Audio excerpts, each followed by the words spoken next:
Pernah nggak kamu merasa capek banget? Bukan capek fisik doang, tapi capek secara emosi. Biasanya kamu peduli sama orang lain.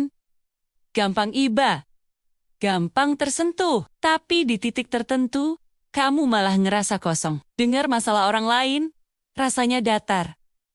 Bahkan kadang muncul pikiran, kenapa sih gue harus peduli? Kalau kamu pernah ngerasain ini, tenang, kamu bukan orang jahat. Dan yang kamu alami ini punya penjelasan ilmiah yang sangat jelas. Dalam dunia psikologi dan neuroscience, kondisi ini disebut compassion fatigue atau secara sederhana, kelelahan empati. Ini adalah kondisi ketika otak secara sengaja menurunkan kemampuan empati karena terlalu lelah secara emosional. Fenomena ini pertama kali banyak diteliti pada dokter, perawat, psikolog, relawan kemanusiaan, dan pekerja sosial. Orang-orang yang setiap hari berhadapan dengan penderitaan orang lain. Menariknya, justru orang yang paling peduli adalah yang paling berisiko mengalami compassion fatigue. Sekarang kita masuk ke bagian sainsnya. Empati diatur oleh beberapa bagian otak, terutama sistem limbik, termasuk amigdala dan insula, yang berperan dalam merasakan emosi orang lain. Saat kamu melihat orang kesakitan,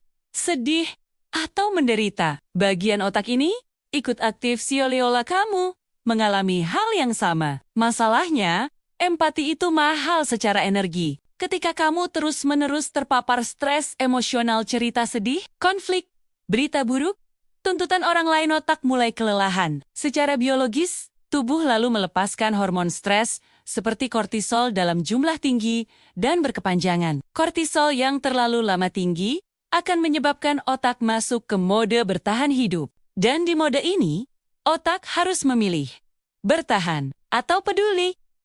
Hasilnya, empati dikurangi. Bukan hilang, bukan rusak, tapi dimatikan sementara. Ini sama seperti saat kamu cedera di kondisi darurat. Otak mematikan rasa sakit agar kamu bisa menyelamatkan diri. Dalam kasus compassion fatigue, yang dimatikan adalah rasa peduli emosional. Penelitian dari American Psychological Association menunjukkan orang dengan tingkat stres kronis tinggi mengalami penurunan aktivitas empati secara signifikan. Bahkan, pemindaian otak pada tenaga medis yang kelelahan menunjukkan aktivitas empati mereka jauh lebih rendah dibanding saat mereka cukup istirahat. Ada satu hal penting di sini. Ini adalah mekanisme perlindungan, bukan kegagalan moral. Otak kamu sedang berkata, kalau aku terus peduli tanpa henti, aku akan hancur. Dan ini bukan cuma terjadi pada pekerja kemanusiaan.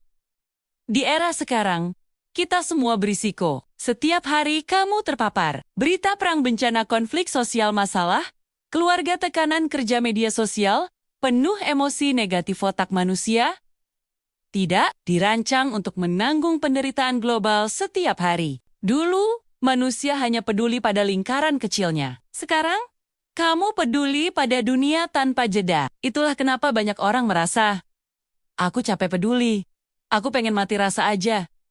Dan itu sangat manusiawi. Yang menarik, compassion fatigue bukan kondisi permanen. Penelitian menunjukkan, empati bisa kembali ketika tidur cukup, stres berkurang, ada jarak emosional, sementara otak merasa aman. Kembali artinya, empati itu seperti otot. Kalau dipaksa terus tanpa istirahat, dia akan berhenti bekerja. Jadi kalau kamu merasa dingin belakangan ini, jangan langsung menyalahkan dirimu. Bisa jadi, itu bukan hatimu yang berubah, tapi otakmu yang kelelahan dan sedang melindungimu. Kesimpulannya sederhana tapi penting. Menjadi peduli tanpa batas bukan tanda kuat, tapi tanda kamu sedang menuju kelelahan. Peduli juga butuh batas. Empati juga butuh istirahat. Dan memahami cara kerja otak adalah langkah pertama untuk kembali jadi manusia yang utuh. Kalau kamu suka konten yang membahas otak, psikologi, dan fakta mind-blowing tentang manusia, ikuti channel ini. Share ke orang yang lagi capek secara emosional. Dan jangan lewatkan video berikutnya.